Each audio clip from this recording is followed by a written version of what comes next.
e nós vamos falar sobre oração hoje. Amém? E o tema da mensagem é o poder da oração. Efésios capítulo 3, versículo 14. Glória a Deus, Efésios 3, 14. Um versículo que eu gosto muito. Preguei muito poucas vezes sobre esse versículo e é extremamente importante. E Deus me trouxe e me descortinou algumas coisas nesse versículo, nesse dia de hoje. Vamos lá então. Diz aqui: por causa disso me ponho de joelhos perante o Pai do nosso Senhor Jesus Cristo. Amém? Algumas coisas me chamam a atenção nesse versículo aqui, e ele fala assim: olha, por causa disso, eu me coloco de joelho. E o que me chama a atenção aqui nesse versículo é a posição a qual ele colocou aqui, que ele estava orando.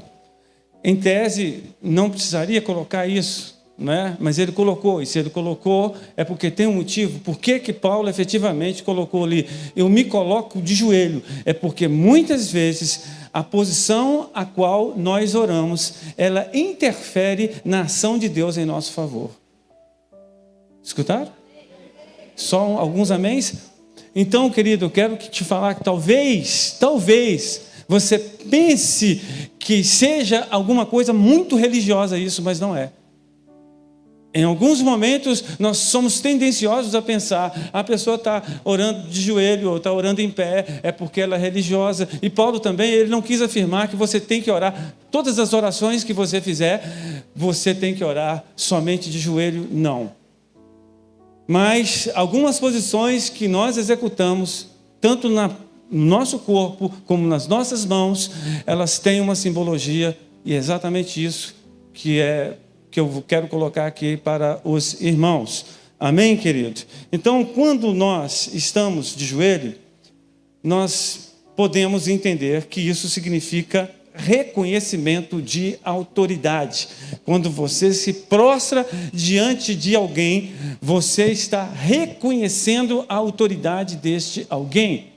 E muitas das vezes que nós estamos diante deste alguém, nós podemos então reverenciar esse alguém, no caso de Deus, adorar o Deus Todo-Poderoso. E o Salmo 95, versículo 6, nos fala algo interessante. E diz assim: ó, vinde, adoremos e prostremo-nos, ajoelhemo-nos diante do Senhor que nos criou. Amém? Então, o salmista, ele fala assim: olha, vinde, nos prostremos, e aqui também ele coloca a posição a qual nós devemos nos prostrar diante do Senhor. E ele fala assim: olha, nos ajoelhemos diante do Senhor. O próprio salmista, ele reconhece isso.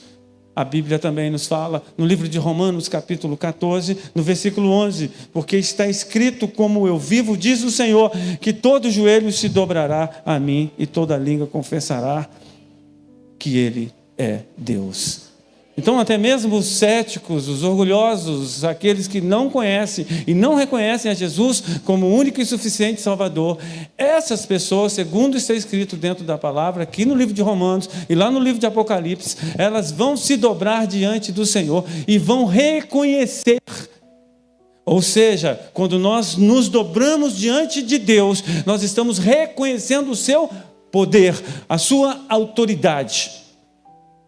Amém? Agora, tem um outro detalhe que pode significar também quando você dobra o joelho, que é um senso de urgência. Algumas vezes, irmãos, nós temos que nos ajoelhar e com isso nós estamos falando com Deus: Deus, o negócio aqui está apertado, o negócio aqui é urgente, Deus, o Senhor precisa me socorrer. Então, o ajoelhar, ele não somente significa que você está reconhecendo a autoridade de Deus, como também você está falando para Deus: Deus, eu estou me ajoelhando aqui porque o caso é sério.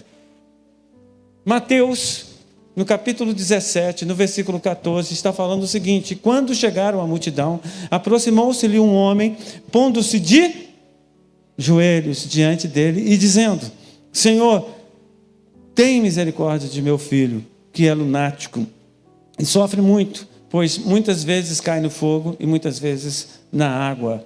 Então, quando aquele homem, ele chegou ali e ele se ajoelhou, ele está assim: pelo amor do Senhor, resolve o meu problema, o caso é grave, eu preciso da tua interferência. Então, querido, você fala assim: mas e se ele não se ajoelhasse? Deus poderia ter atendido ele. Mas tem casos, irmãos, que quando você executa a posição a qual você precisa executar, a resposta é mais rápida. Você pode ter essa convicção.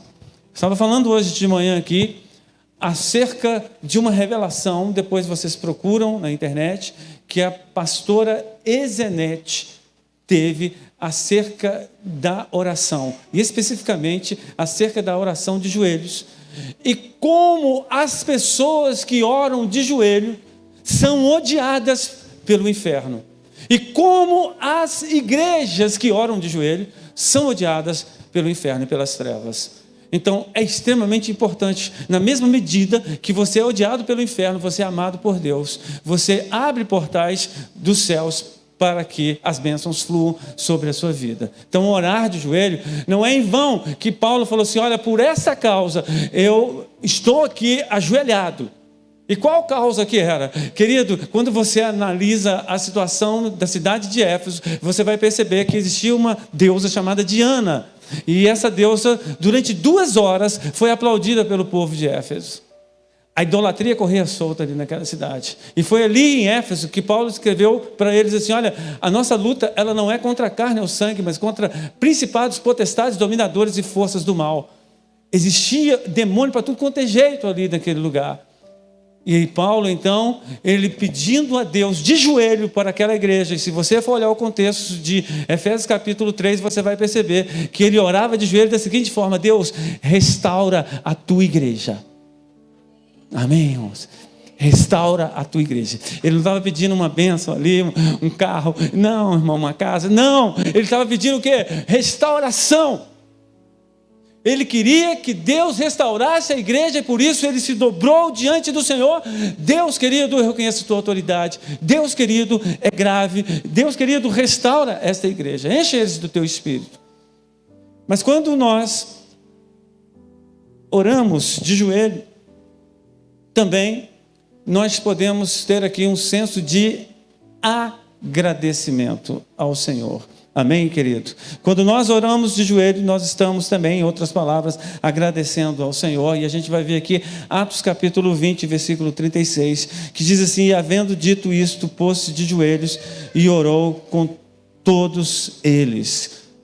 Quando Paulo aqui, em Atos capítulo 20, ele estava agora na cidade de Mileto, quando ele então, se despedindo das pessoas ali, muito grato, porque ficou um tempo ali com eles, a igreja ali, ele falou assim, gente, eu vou ter que ir embora, infelizmente quero falar com vocês, que vocês não vão ver o rosto meu mais, só lá na glória que vocês vão ver, e o pessoal ficou muito triste, muito choroso, e ele falou assim, vão lá, vão me acompanhar, e foram lá, para o cais, e ali, quando ele estava ali na praia, eles dobraram os joelhos, irmãos, e agradeceram ao Senhor por todo o tempo que eles passaram ali. Então, quando a gente se dobra diante do Senhor, a gente pode reconhecer a autoridade, a gente pode falar com Deus, ó Deus, o negócio é grave, e a gente pode também se dobrar diante do Senhor em forma de agradecimento. Deus, olha, eu estou tão grato ao Senhor, Deus, eu estou tão feliz que eu vou dobrar aqui o meu joelho diante do Senhor. Eu quero falar que o Senhor é lindo, o Senhor é maravilhoso, o Senhor é poderoso, o Senhor é majestoso, e aí você vai falando com Deus.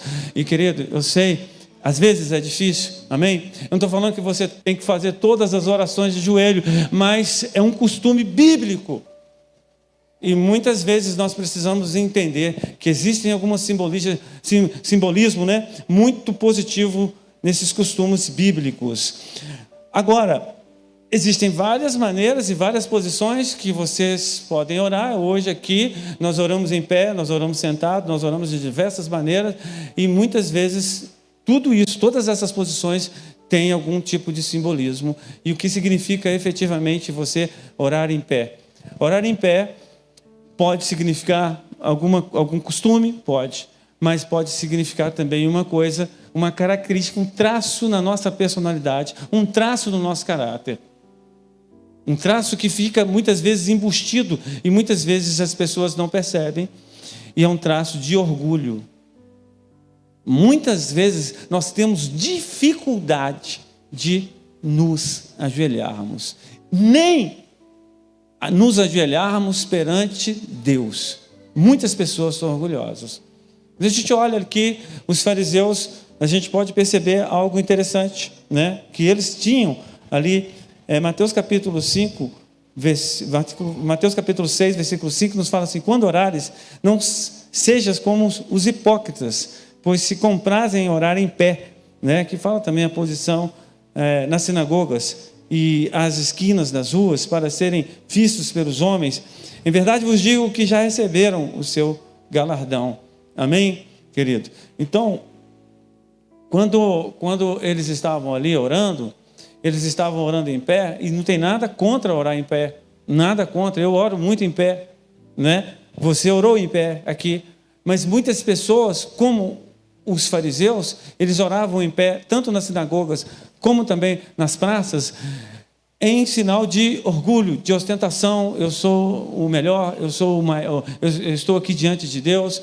É ostentação pura, mas eles não se dobravam diante de Deus, eles tinham essa dificuldade. Então é importante que a gente entenda isso, que muitas vezes a posição, não sempre, mas a posição, ela demarca o que vai acontecer, ela determina o que vai acontecer no mundo espiritual. Então olha para você ver algo interessante aqui, querido. 2 Crônicas capítulo 20. Muitas vezes a gente ora em pé, mas não é porque que nós somos orgulhosos, mas é porque nós estamos em guerra espiritual. E veja bem, 2 Crônicas 20, 13 nos fala assim: todo o Judá estava em pé. Olha aqui, mais uma vez o escritor nos fala aqui sobre a posição de orar, em pé perante o Senhor, como também as suas crianças, as suas mulheres e os seus filhos, eles estavam em pé. Por quê? Então eu explico para você que Josafá estava num quadro de guerra física mesmo.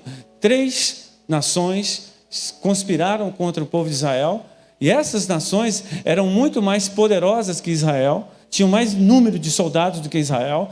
Israel só tinha o melhor, e só tinha Deus. Então o que eles fizeram? Para demonstrar a autoridade. Se você ajoelhar, você reconhece a autoridade quando você está em pé. Algumas vezes você demonstra autoridade. E isso também numa ótica, num simbolismo espiritual. Muitas vezes, quando nós estamos numa guerra espiritual, nós precisamos orar de pé e de preferência com as mãos levantadas. Então, qual foi a direção que Deus trouxe para Josafá?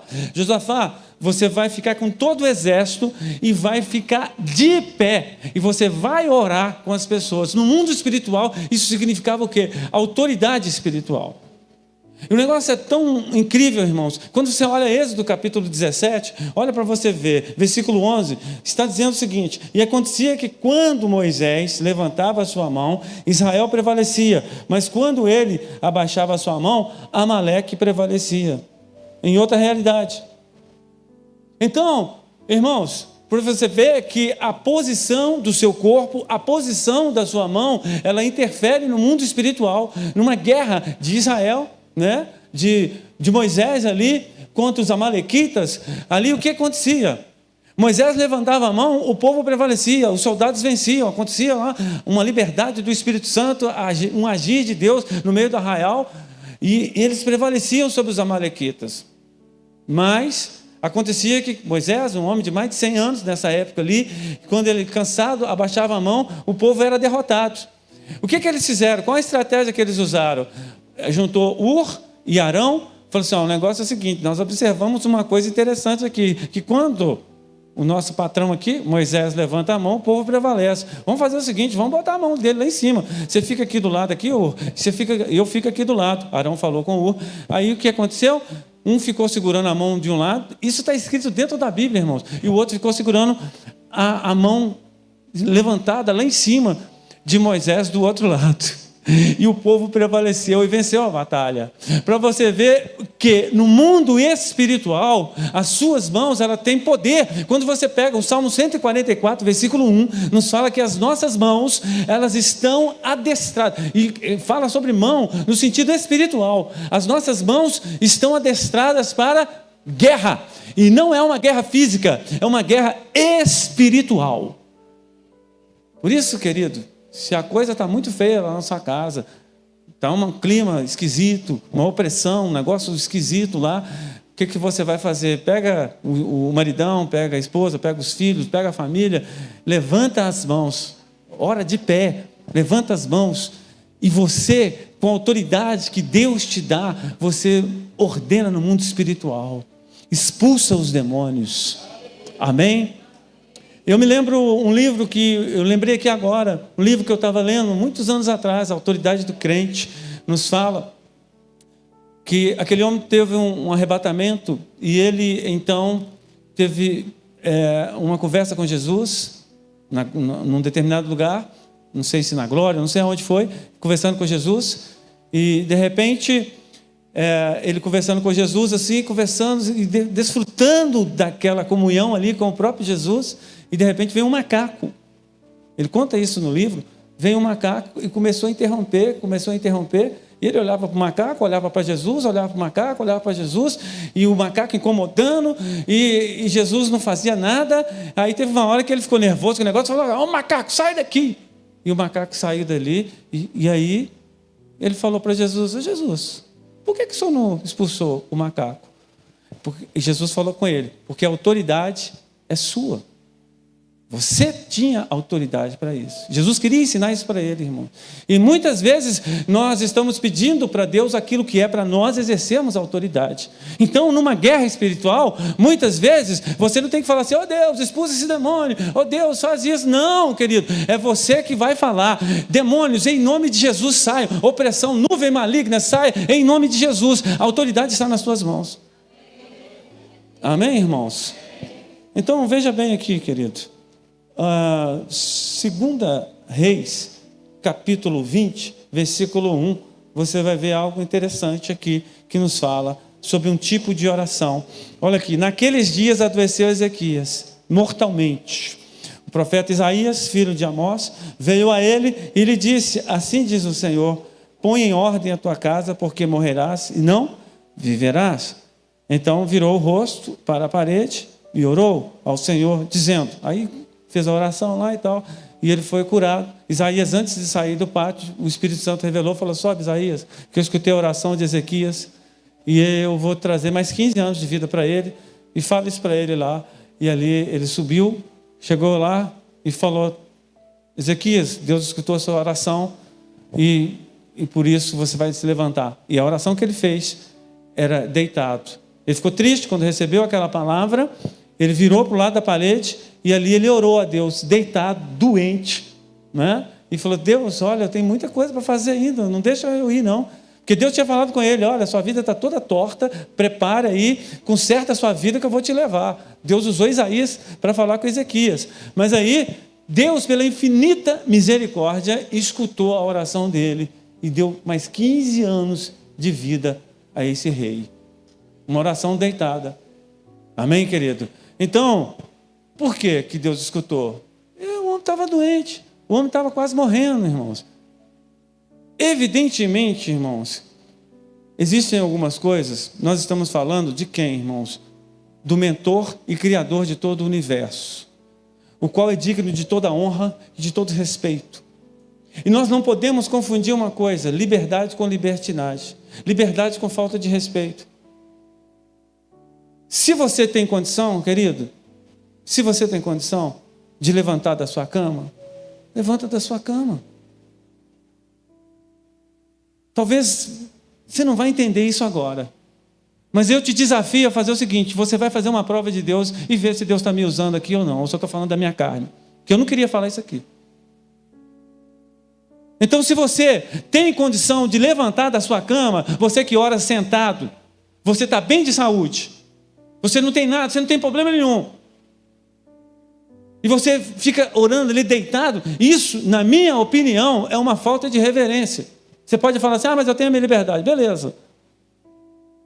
Mas eu acredito que se você tiver um pouco mais de reverência, é o que muitas vezes está faltando à igreja do século 21, um pouco de reverência. Não que você não possa orar aí, querido. Você está aí, você está na liberdade, você está em espírito, você está orando, está na bênção. Né? E a gente precisa entender também o que é oração em espírito, que é diferente desse tipo de oração aqui que a gente está falando.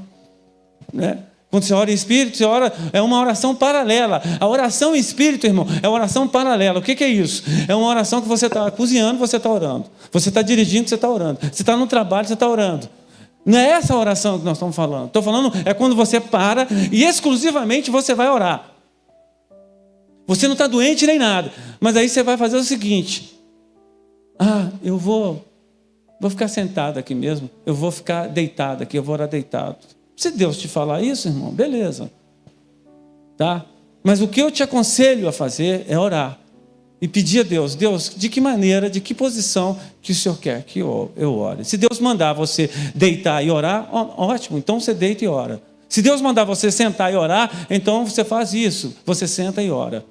Agora, se Deus, do contrário, não falar nada, querido, você vai lá, dobra o seu joelho. Ou se você tiver um problema de articulação no joelho, se você não puder ajoelhar, ora sentado então, ora do jeito que você quiser. Mas eu estou falando de um quadro de pessoas que têm condição, que não tem problema nenhum. Amém? Não tem problema nenhum. E essas pessoas, então, elas não respeitam, irmãos, muitas vezes a Deus. Elas acham que respeitam, mas elas muitas vezes não respeitam. Então, quando a gente fala da igreja primitiva, irmãos, as pessoas ali costumavam, eu sou do tempo, eu me converti em 1982, e na minha época, as pessoas já entravam quase que de joelho ali. Todo mundo tinha o joelho calejado, os crentes do pé para trás. É isso que essa mulher está falando aqui na revelação. Agora, a pastora Zenete, ela falou que Satanás odeia esse tipo de crente, né? O crente que tem o joelho marcado, crente que ora, que busca, né? Então, hoje, a geração que ela surgiu é uma geração que não tem hábito de orar de joelhos. Então, é extremamente importante. Você vai continuar orando sentado ou em pé, do jeito que você quiser, mas, querido, em alguns momentos é extremamente importante a gente ajoelhar diante do Senhor, nem que seja um pouquinho. Eu vou ficar um pouquinho aqui ajoelhado. Talvez você não queira ficar muito tempo, mas ora um pouco ajoelhado. E aí depois você senta, você deita, você faz o que você quiser. Amém, querido? Então, eu estou falando aqui, é uma pregação que eu nem queria falar, querido, mas Deus me permite que a gente fale, então a gente não fala só o que a gente quer. A segunda coisa que me chama a atenção naquele versículo que nós lemos aqui, em Efésios capítulo 3, é exatamente uma coisa. Ele estava de joelho perante o Pai, de nosso Senhor Jesus Cristo. Diz aqui esse texto: por essa causa eu me coloco de joelhos perante o Pai do nosso Senhor Jesus Cristo. E ele fala algumas coisas que aparentemente são óbvias para nós. Mas muitas vezes nós nos esbarramos naquilo que é óbvio. E eu me lembro numa época onde eu não pregava sobre isso. E eu falava assim: olha, isso é uma coisa tão básica, tão básica, tão básica, que eu não vou falar sobre isso. Só que a gente esquece que vem novo convertido, a gente esquece que vem pessoas que não conhecem a Deus dentro da igreja e que precisam ouvir essas coisas básicas também. Paulo, ele estava de joelho ali, não diante de uma imagem, não diante de uma entidade que não fosse o Pai do nosso Senhor Jesus Cristo. Eu quero falar uma coisa para você, querido. Todas as orações que você fizer, você deve direcioná-las para o Pai do nosso Senhor Jesus Cristo. Quando você orar, você vai orar ao Pai em nome do Senhor Jesus Cristo. Isso é básico para você, mas alguém precisa ouvir isso. Por quê? Porque muitas pessoas não sabem disso.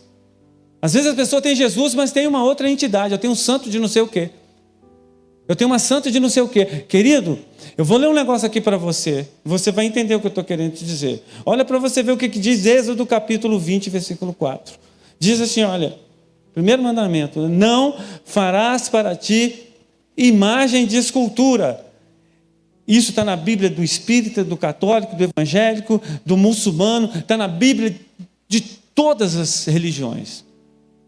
Todas as religiões. Não farás para ti imagem, nem alguma semelhança do que há em cima nos céus, nem embaixo na terra, nem nas águas debaixo da terra. Amém? Então, se você fizer ali um desenho, uma imagem, e começar a adorar e a se prostrar diante desse desenho, dessa imagem, seja uma escultura, seja um manto, seja lá o que for, você está incorrendo num erro, numa desobediência. Mas essa imagem aqui é a imagem de Jesus Cristo, eu vou adorar para essa imagem aqui, eu vou pedir. É para mim ter uma referência, pastor. Está errado? O único ponto de contato que nós precisamos ter é a nossa fé. E a fé, conforme a definição de Hebreus 11:1, ela trabalha com o invisível. A fé é a certeza das coisas invisíveis, a convicção de fatos que não se veem.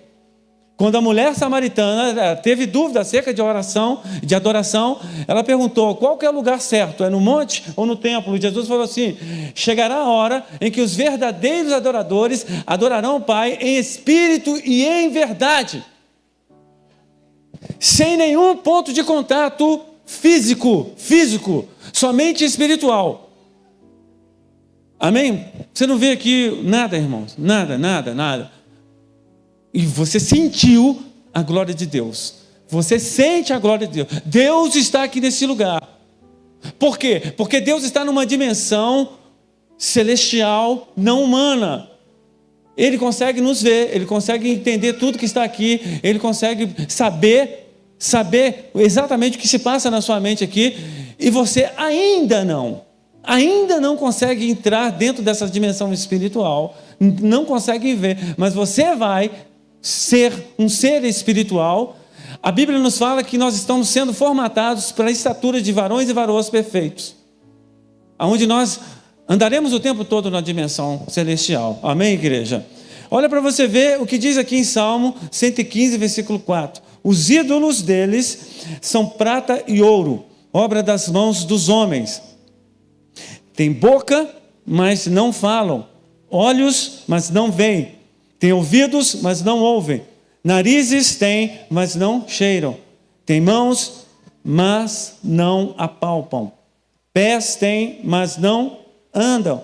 Nem som algum sai da sua garganta. A eles se tornem semelhantes os que os fazem, assim como todos os que neles confiam. Então, não somente aqueles que fazem as imagens, que fazem as esculturas, que fazem os desenhos, vão ser amaldiçoados, como também aqueles que confiam, aqueles que compram. Amém, irmãos? Então, é importante que a gente entenda isso. Pastor, eu me converti agora, o que eu faço com esse santo? Eu vou fazer o seguinte: para não jogar fora, eu vou dar para os outros. Você vai dar para os outros uma maldição? Você vai dar para os outros? Porque em muitos dias, em muitos tempos, eu não pregava sobre isso. Porque eu falava assim: não pode ter alguém aqui, eu vou ferir a fé dessa pessoa. Querido, eu prefiro que essa pessoa saia triste comigo, mas lá, quando ela estiver com a sua cabeça reclinada no seu travesseiro, o Espírito Santo vem e convença ela, do que eu omitir aqui uma verdade. Então, se porventura tem alguém aqui que tem algum tipo de imagem na sua casa, e isso está dentro vamos dizer assim, da sua jurisprudência, né? Se você tem essa autoridade de tirar essa imagem de lá, tira essa imagem. Evidentemente que se essa imagem ela for do seu pai, da sua mãe, você deixa ela lá. Deixa ela lá. Você vai só orar, você vai só clamar. Se nós estamos no hotel tem uma imagem ali, você não vai quebrar a imagem. Você não vai quebrar. Você vai respeitar isso aí. Mas eu estou te dizendo que se essa imagem, e tem crentes, irmãos, uma vez eu preguei sobre isso, tinha uma menina, uma senhora que vinha, e ela tinha uma devoção, não era uma imagem, ela tinha uma devoção por uma entidade. Então, por isso que eu estou falando. Às vezes a gente pensa que está todo mundo aqui, todo mundo já está liberto, que todo mundo foi sarado, querido, mas às vezes não. Às vezes tem gente que está morrendo por falta de entendimento. Mas não vai ser por falta de aviso, porque eu estou avisando aqui agora. Todos aqueles que cultuam esse tipo de imagem, eles se tornarão semelhantes aos que o fazem e os que confiam também. Então, é importante a gente entender que essas pessoas, elas estão sem a graça de Deus, estão frias, estão sem ação, estão inertes, porque é assim que essas imagens são. Elas têm boca, mas elas não falam. Elas têm olhos, mas elas não veem. Elas têm mão, mas não apalpam. Então, muitas vezes, as pessoas que assim fazem e assim confiam, estão dessa mesma forma. Elas não têm visão, elas não têm poder de fala, elas são mortas literalmente, espiritualmente falando. Amém, irmãos? Mas veja bem, o que a Bíblia nos fala em 1 Timóteo, capítulo 2, versículo 5, nos fala que, olha, porque há um só Deus e um só mediador entre Deus e os homens, a saber, Jesus Cristo.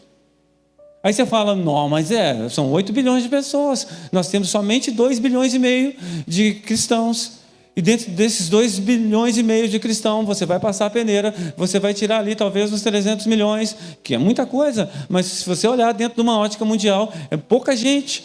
E a Bíblia nos fala que são muitos os chamados, poucos escolhidos, que o caminho que nos conduz à salvação é um caminho estreito, e poucos haverão de passar por esse caminho. E aí você percebe o seguinte, irmãos, que a grande maioria das pessoas vai lá no centro da cidade, acaba o culto aqui, vai lá no centro para você ver. Deve ter lá quantas milhões de pessoas lá no centro da cidade agora, cultuando lá Satanás, literalmente cultuando Satanás. Aí você fala com essa pessoa, meu amigo, você está cultuando Satanás. Que isso, pastor, você está muito radical. Ah, então beleza, então vai, dança. Coloca aí as suas maquiagens aí, vai dançar. Vai dançar. Então, amados, o que eu quero te dizer é o seguinte, só existe um caminho. Você vai lá no Japão, tem milhões de deuses. Você vai lá na Índia, tem milhões de animais lá que eles cultuam como Deus. Você agora pega os milhões de muçulmanos. Você vai ver que eles cultuam uma determinada pessoa, que eu não vou falar o nome aqui. Você vai lá, os hinduístas, os confucionistas. Você vai, querido, são centenas e milhares de religiões. Centenas, não vou te falar centenas de milhares, mas bilhões de pessoas estão indo para o inferno. E a Bíblia nos aponta um único caminho. E aqui nos fala, a saber, só existe um mediador entre Deus e os homens, que é Jesus Cristo, aquele que veio como homem. Então, querido, não tem outra opção. Agora, o que me deixa, vamos dizer assim, estarrecido, muitas vezes, eu fico estarrecido por entender, que eu não consigo entender isso. Eu não consigo entender. Uma pessoa que conhece esse caminho e que não segue esse caminho. Uma pessoa que não é idólatra, uma pessoa que não tem imagem, uma pessoa que entende que Jesus é o caminho, a verdade e a vida, mas não se firma nesse caminho. Muitas vezes Deus tem te dado a oportunidade de você estar firme com Jesus, querido. Até quando? Até quando você vai colchear entre dois pensamentos? Até quando você vai subestimar o poder de juízo de Deus? Então, quantas pessoas estão nessa situação? Você vai lá na Afonso Pena, não sei nem aonde que está, que eu estou totalmente por fora, aonde está tendo esse carnaval. Você vai ver que tem centenas e milhares de pessoas que conhecem Jesus.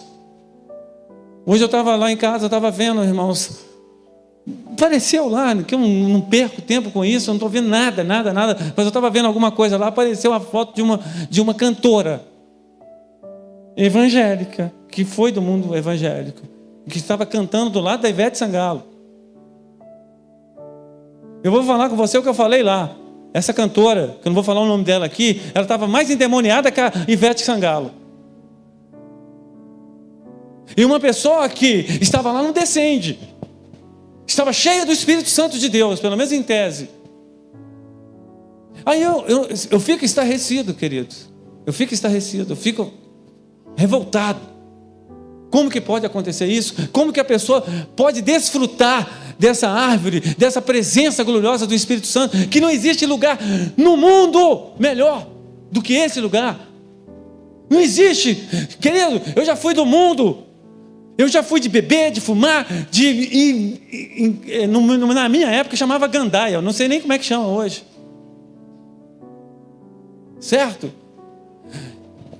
O que eu sinto aqui não se compara nem de longe com toda droga, com toda prostituição, com toda mentira, com todo engano que Satanás pode proporcionar. O que eu sinto aqui, de graça, é muito melhor do que qualquer coisa que eu pudesse pagar. Aleluia.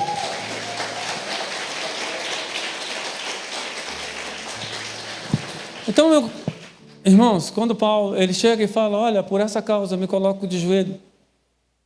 ao Pai do nosso Senhor Jesus Cristo.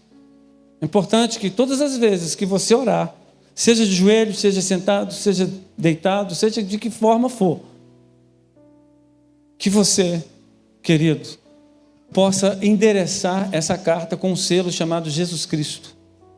Se você colocar uma carta e não colocar o selo, essa carta não chega. E a Bíblia nos fala, o próprio Jesus falou, ninguém vem ao Pai senão por mim. E a sua oração não chega ao Pai se você não colocar o selo chamado Jesus. É óbvio, mas fica com essa aí, talvez alguém que está aqui não sabe. Então é importante que você fale em nome de Jesus. Quero te falar o seguinte, irmãos, que algumas vezes nós não vamos orar para que as pessoas sejam curadas. Como eu falei aqui, é como um pai. Imagina você é um pai de um filho maduro, um filho que sabe o que faz, e esse filho chega para você e te pede um dinheiro. Pai, você tem aí R$500 para me emprestar? Você tem? E você tem esses R$500. Você chega e fala assim, oh, filho, peraí que eu vou te passar um Pix aqui. Você passa um Pix para ele. Filho maduro, certo? E aí, esse filho maduro que você tem, ele vai consumir, você não vai nem perguntar. Você confia no seu filho. E o seu filho, quando ele estiver ali para gastar o dinheiro, no problema que ele tem, ou naquilo que ele precisa comprar, não sei o motivo, já imagina se esse filho seu, que você emprestou de coração alegre, feliz, porque a gente com filho é assim, né? A gente dá com alegria. A gente nem empresta, fala assim, meu filho, você fica com esse dinheiro aí, se você não tiver também, não tem problema não. É assim que a gente faz com o filho, né? Imagina se esse filho seu agora, ele pegou esse dinheiro e ele está ali para comprar alguma coisa, numa loja, sei lá, e de repente ele liga para você e fala, será que eu posso comprar isso aqui com o dinheiro que você me deu? O que você vai falar? Qual a sua resposta? Filho, o dinheiro é seu. Você faz dele o que você quiser. Aquilo que você sentiu, eu confio em você. Vai lá e faz. Não é isso? Então muitas pessoas, amados, estão fazendo assim com Deus. Deus já te emprestou um dom de cura, de libertação, de milagres, enfim, vários dons. Olha lá, em 1 Coríntios capítulo 12, você vai ver. 9 dons que tem lá, no 13 tem o dom do amor. E aí, na hora do vamos ver, você vai e chega lá e fala assim, Deus, será que o Senhor pode curar? Não, querido. Existe uma coisa dentro da Bíblia que se chama ministração positiva da palavra de Deus. E nós precisamos entender isso. Deus ele não falou assim, olha para que eu cure os enfermos. Não, ele falou assim, vai e cure os enfermos. Se você for analisar, você vai ver isso várias vezes na Bíblia. Vai e cure, vai e liberte. Porque uma vez que Deus te deu a capacitação, Deus te deu um dom, você tem que usar esse dom na primeira pessoa, você tem que ir e ministrar aquilo que Deus já te deu. Eu te mostro isso dentro da palavra do Senhor. Veja bem, João capítulo 9, versículo 6 diz o seguinte, tendo dito isso, cuspiu na terra e com a saliva fez lodo e untou com o lodo os olhos do cego, e disse-lhe, vai, lava-te no tanque de Siloé, que significa enviado. Foi, pois, e lavou-se e voltou vendo. Então Jesus estava diante de uma situação, imagina se fosse você. Se um cego chega para você e fala assim, Jesus, eu estou com um problema aqui, eu estou querendo ver, chamasse você pelo seu nome lá, e fala assim, eu estou com um problema aqui, você podia orar aqui por mim? E aí o que você faria? O que eu faria, talvez, o que muitos de nós faríamos naquela emoção ali, nós oraríamos a Deus e falaríamos assim, Deus, cura esse cego, né? Não que seja errado você falar isso, mas, irmãos, se Deus já nos deu um dom de curar, olha para você ver o que Jesus fez.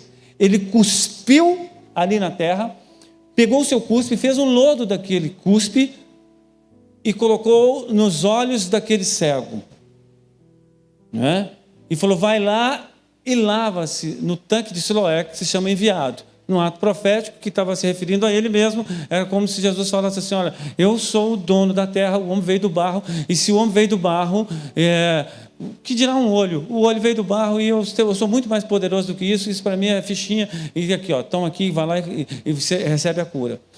Em nenhum momento você vai perceber que Jesus falou assim: ó Pai, cura esse cego. Ele não falou isso. Quando você olha ali para Atos capítulo 3, você vai perceber que estavam ali Pedro e João. Pedro e João estavam ali, indo para cultuar Deus. De repente alguém chega e fala assim: olha, você pode me dar uma esmola aí? O cara era coxo de nascença. E o que Pedro e João falaram? Eu não tenho ouro nem prata, mas o que eu tenho, o quê? Eu vou te dar, eu tenho autoridade. Eu tenho fé, eu tenho autoridade aqui, eu vou te dar isso aqui, olha. Aí eles olharam para os olhos daquele paralítico. E perceberam que ali Deus trouxe uma palavra de conhecimento, provavelmente, e viram que aquele homem tinha fé. Aquele homem tinha fé e eles tinham autoridade. O que eles fizeram? Falaram assim: olha, eu não tenho ouro nem prata, mas uma coisa eu te dou. Levanta e anda em nome de Jesus. Aquele homem, ele recebeu a cura e ficou sentado. Muitas pessoas estão assim. Recebe a cura e fica sentado. E aí Pedro e João, eles não oraram mais de uma vez. Eles não ficaram ali suando. Não, levanta e anda, levanta e anda. Não, eles oraram uma única vez. Eles deram uma palavra de autoridade uma única vez. Como ele não tomou posse, o que eles fizeram? Eles pegaram na mão daquele homem e levantou aquele homem. Falou: querido, você já foi curado, levanta e anda. E aquele homem então levantou e saiu. Aí vários milagres aconteceram num único milagre, né? Porque aquele homem não fez uma fisioterapia sequer. Aquele homem ele não sabia andar. Aquele homem, ele era coxo de nascença. Mas aquele homem, ele que não sabia nada, ele pulou e ele não somente andou, mas ele correu naquele templo. Que milagre, que coisa incrível. Por quê? Porque 2 homens usaram da autoridade que eles tinham para que aquele homem fosse curado. Quando você olha a palavra de Deus, quando você olha Paulo, por exemplo, que diante de uma pessoa que estava morta, ele pegou aquela pessoa, abraçou naquela pessoa e ele trouxe a vida novamente, você vai falar assim: olha, que coisa incrível. Quando você olha Jesus, por exemplo, quando ele for olhar para Lázaro, se fosse você, o que você faria? Talvez você falasse: ó Deus, por favor, eu estou aqui numa situação difícil, eu conheço a família aqui, e o homem está morto aqui, você podia ajudar aí, quebra o galho. Jesus não, ele falou assim: Lázaro, sai para fora. A palavra de autoridade: Lázaro, sai para fora, e sai para fora inclusive com vida. Então, irmãos, nós precisamos entender o que é uma palavra de ministração positiva da palavra do Senhor. Deus, vira para o teu irmão aí, por gentileza, e fala com ele assim: olha, Deus te deu autoridade. Usa dessa autoridade para a glória dele. Nós estamos, querido, vivendo no final dos tempos. E Jesus, mais do que nunca, eu afirmo aqui para vocês com toda a convicção, está batendo as portas. Jesus está voltando e alguns sinais bem claros está me permitindo entender isso. Mas Jesus, antes de voltar, efetivamente, ele vai restaurar a sua igreja. Por isso você está vendo vários avivamentos. Já são 3 universidades lá nos Estados Unidos que estão passando por um avivamento. Esse avivamento já está chegando aqui no Brasil. O pastor Osmilton deu aqui esse feedback para os irmãos aqui. E eu realmente, eles chegaram lá 1h da manhã em casa, a Ana e a Simone, minha esposa, orando aqui, buscando. Tinha 2 turmas orando aqui, buscando. O avivamento já chegou aqui também. Vai chegar e coisas lindas vão acontecer nesses últimos tempos.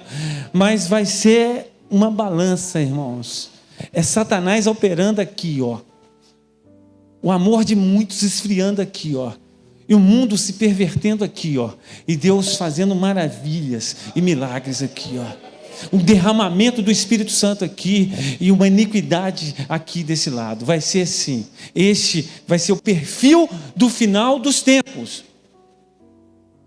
E como, irmãos, nós vamos ficar firmes diante desse quadro?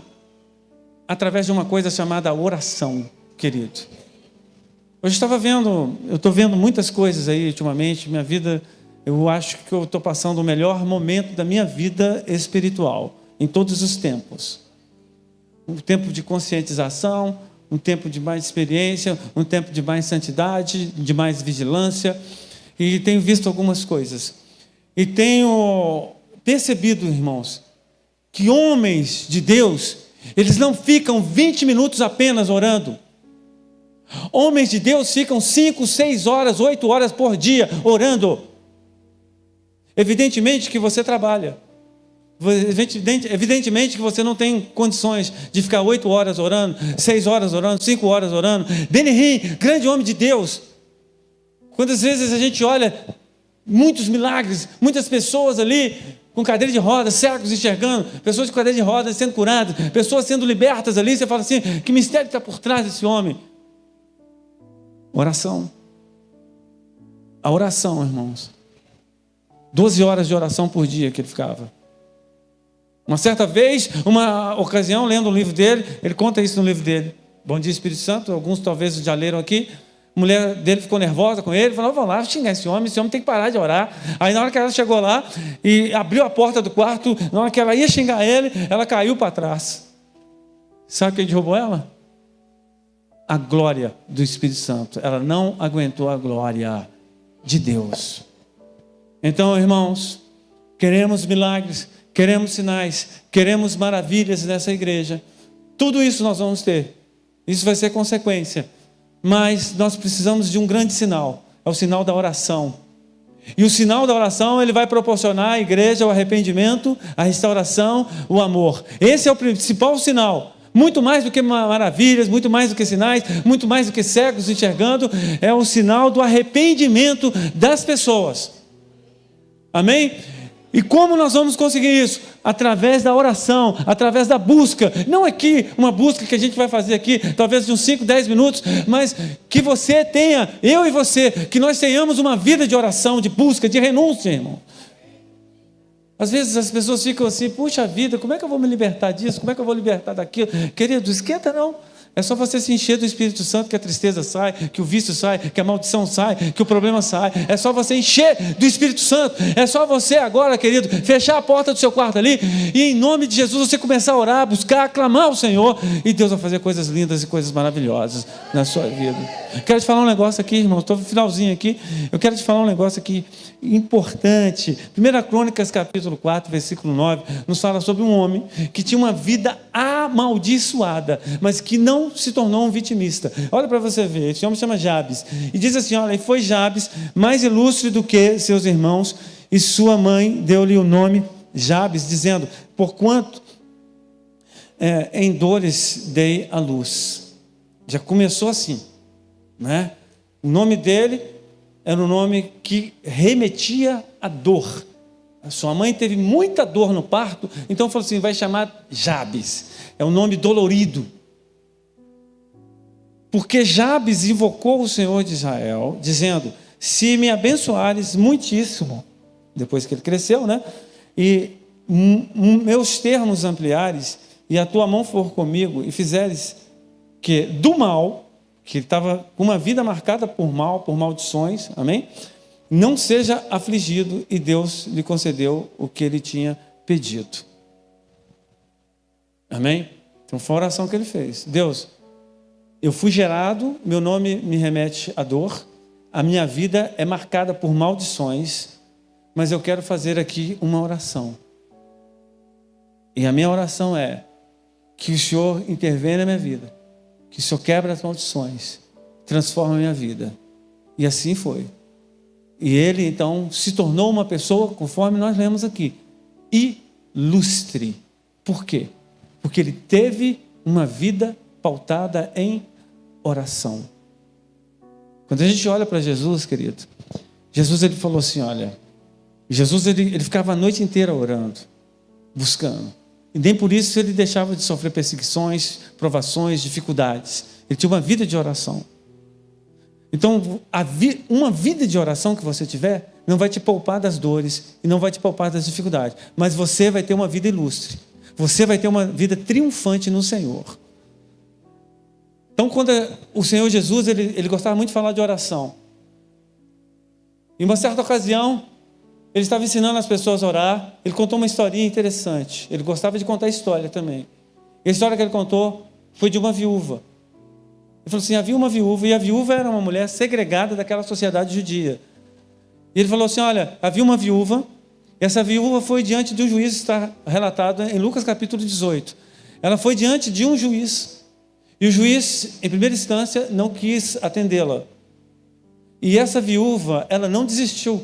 Ela bateu na porta do juiz novamente, e o juiz não atendeu, e assim aconteceu várias vezes, até que, um determinado dia, esse juiz falou assim, olha, essa mulher está me enchendo a paciência. Jesus contando essa história lá no linguajar dele, muito mais clássico do que o meu. Ele falou assim, essa mulher está enchendo a paciência, né? E eu vou quebrar o galho dessa mulher. Eu vou resolver o problema dessa mulher. E o juiz resolveu, conforme as palavras de Jesus, a causa daquela mulher, pela insistência. E Jesus, depois que ele contou essa história, ele falou assim, olha, assim devam ser vocês na oração. Não desista. Nós recebemos aqui uma palavra na sexta-feira que falava sobre isso. O Júnior e a Jéssica, eles pregaram aqui e falavam sobre isso. E eu quero falar para vocês que todos nós temos um banco celestial. Essas orações que vocês fizeram há 10 anos atrás, 15 anos atrás, há não sei quanto tempo atrás, você pode ter esquecido, mas ela está lá no banco celestial. Deus não esqueceu. E você só não será abençoado por essa oração se você desistir. Se você desistir, se você não perseverar, você não terá a sua bênção. Mas se você crer, se você orar, Deus vai te honrar, querido. Deus vai te honrar. Deus vai fazer com que o milagre aconteça na sua vida, na sua família, seja lá o milagre que for. Eu já falei de um grande milagre que aconteceu comigo aqui, que envolvia uma pessoa da minha família, não vou falar quem é. E eu orei durante muitos anos. E parecia que nada acontecia. Mas na última hora, no último momento, essa pessoa estava exatamente comigo. E Deus, naquele último momento daquela pessoa, me trouxe uma revelação. Olha, essa doença, embora os médicos falem que não é para a morte, ela é para a morte. Vá lá e faça o apelo. E eu fiz o apelo para aquela pessoa. E a última palavra que aquela pessoa falou na vida dela foi amém. Eu recebo Jesus como meu único e suficiente Salvador. Estou te contando essa história para você entender que quando você ora e quando você crê, querido, nem que seja no último minuto da sua vida, o seu milagre vai acontecer.